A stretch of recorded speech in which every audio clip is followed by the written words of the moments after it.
Y Dios invita a esa persona, a esa familia, a ese pueblo, a esa persona alejada, a retornar, a regresar y a alabar y bendecir al Señor. Y dice el profeta aquí: he aquí que yo los hago volver del país del norte y los congrego desde los confines de la tierra. Yo los hago volver. Atención a eso. Vamos a suponer que estábamos en el camino y lo hemos perdido. Vamos a suponer que ese es el caso.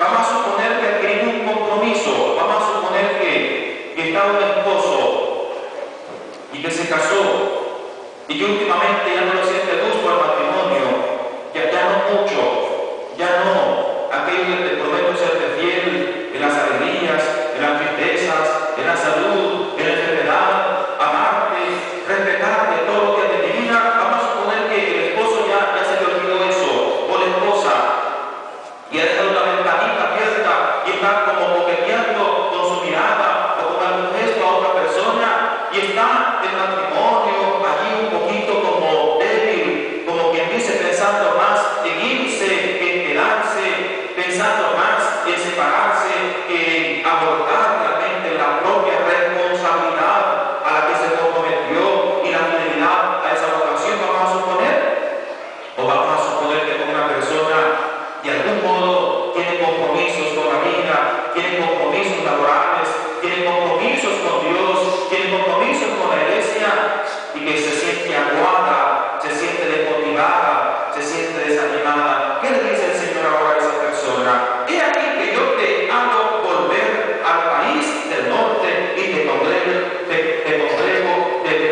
desde los confines de la tierra. Dios te invita entonces a regresar otra vez. Dios te invita al seno de su iglesia otra vez. Dios te invita a Él mismo una vez más. Dios te invita a que retomes el camino que por alguna razón había dejado. A eso nos invita el Señor en esta lectura. Así que la lectura es para un pueblo, según las circunstancias de Nehemías, pero también es para cada persona. Por eso la lectura de la palabra de Dios siempre es vigente.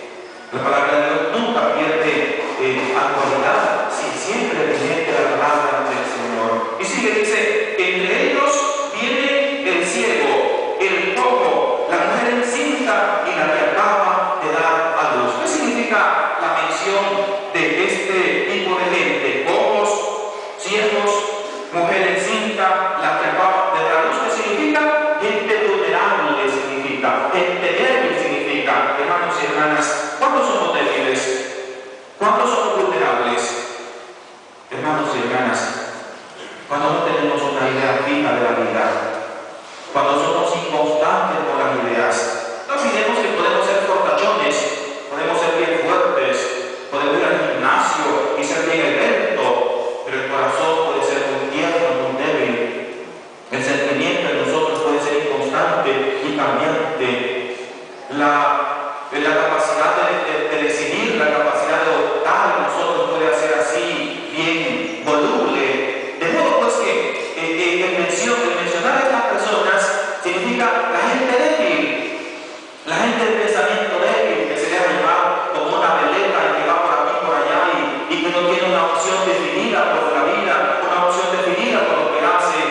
A esta gente se refiere la palabra del Señor ahora, y con amor nos dice: yo haré que vuelvan. Dice: retornan una gran multitud, vienen llorando, pero yo los consolaré y los guiaré, los llevaré a torrentes de agua por un camino llano en el que no tropezarán. Miren la palabra del Señor, que nos dice, bellísima palabra del Señor: porque yo soy para Israel un padre, y Efraín es mi primogénito. Efraín es una figura bíblica para decir una de las 12 tribus de Israel, para mencionar los nombres de las personas. Efraín es un nombre, como para decir tu nombre, y tú eres mi hijo predilecto, tú eres mi hijo amado, a ti te amo, mi amigo, porque yo soy tu padre, porque no quiero que te pierdas, no quiero que te destruyas.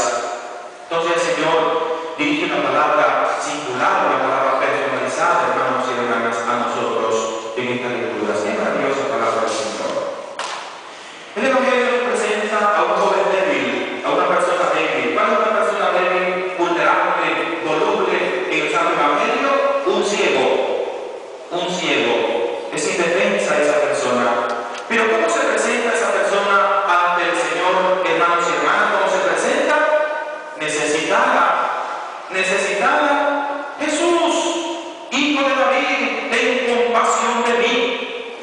Dice el texto que al oír que el que pasaba por ahí era Jesús. Qué importante, hermanos y hermanas, en el camino de la vida oímos cosas de Dios, oímos algo de Dios, sea de donde venga. ¿Cuántos medios de comunicación hay, católicos y no católicos? ¿Cuántas radios hay, católicas y no católicas? ¿Cuánta predicación hay, católica y no católica? ¿Cuánta voz de Dios hay, escrita, oral, verbal, audiovisual, como queramos, hermanos y hermanas? ¿Cuánta voz de Dios? Este hombre dice, oyó que el que pasaba por ahí era Jesús. Esto es importante, hermanos y hermanas. Y como este hombre estaba necesitado de Dios, aprovechó esa oportunidad y segurísimo de su fe, lo importante, hermanos y hermanas, seguro de su fe, grita, en compasión de mí, Jesús. Hermanos y hermanas, solo cuando se tiene necesidad de Dios, hay una expresión del alma necesitada, del alma abatida, del alma angustiada. ¿Y cuál es la respuesta del Señor? Esto es importante. El Señor sigue su camino como si no ha oído. Dice aquel dicho, Dios tarda pero no olvida. Sin embargo, después dice, llámenlo. Me llama la atención el papel de los presentes allí. Los presentes allí le decían a ese hombre, cállate, no me molestes. Esto quiere decir el mundo, hermanos y hermanas, que no siempre es favorable. El mundo no siempre es favorable. El mundo materialista, el mundo consumista, el mundo secularizado, el mundo tecnificado, el mundo apartado de Dios no siempre sirve de soporte para las cosas del Señor, no siempre. Sin embargo, esos que servían de obstáculo para que este hombre escuchara al Señor o para que el Señor atendiera a este hombre, esos van a ser los instrumentos luego para que el Señor se manifieste a ese hombre.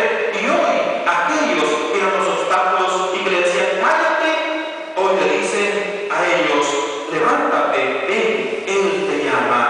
Qué importante. Esta es la confianza del Señor, hermanos y hermanas, en la transformación del mundo. El mundo debe transformarse. Nosotros tenemos que transformarnos. Nosotros que hemos en muchas ocasiones caído en contradicción. Muchas veces nos hemos negado de muchas maneras al Señor. Nuestra boca ha dicho cosas contra Dios. Nuestras actitudes, nuestra disciplina, nuestra conducta ha caído en contradicción en muchas ocasiones. Pero hoy tenemos que ser instrumentos del Señor y decirle a los demás, vengan, llámenlo y ponerlo a disposición del Señor. Y lo llamaron. Dice, y llamaron al ciego diciéndole, ánimo, levántate. Y él se levantó. Lo importante, hermanos y hermanas, por el camino iba ese hombre y por el camino iba el Señor. Y Jesús tuvo compasión de ese hombre. ¿Qué quiere que haga por ti? Maestro,